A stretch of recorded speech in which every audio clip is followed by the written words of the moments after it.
William ایک مشہور معمار تھا جو صرف مہنگے ڈیزائننگ پین اور سونے چڑھے میکینیکل پینسل استعمال کرتا تھا۔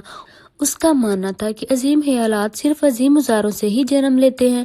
ایک دوپہر وہ اپنے سب سے بڑے منصوبے پر کام کر رہا تھا کہ اچانک اس کا مہنگا پین ہاتھ سیاہی ختم ہونے کی وجہ سے بیکار ہو گیا اور میکینیکل پینسل جام ہو گئی۔ مایوس ہو کر ولیم نے کام روک دیا۔ اسے لگا کہ اس کی تخلیقی صلاحیت اوزاروں کے بغیر آگے نہیں بڑھ سکتی۔ اس کا کم عمر شاگرد اولیور یہ سب دیکھ رہا تھا۔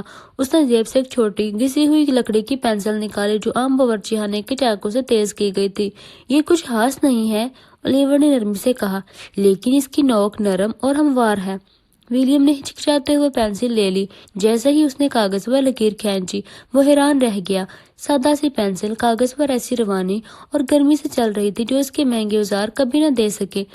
اسی چھوٹی سی پینسل سے ولیم نے پورا نقشہ مکمل کر لیا اور پینسل کو دوبارہ تیز کرنے کی ضرورت بھی نہ پڑی۔ ولیم نے اس چھوٹی سی پینسل کو دیکھا اور سمجھ گیا کہ کام کی اصل قدر اوزار کی قیمت میں نہیں بلکہ اس ہاتھ میں ہوتی ہے جو اسے استعمال کرتا ہے۔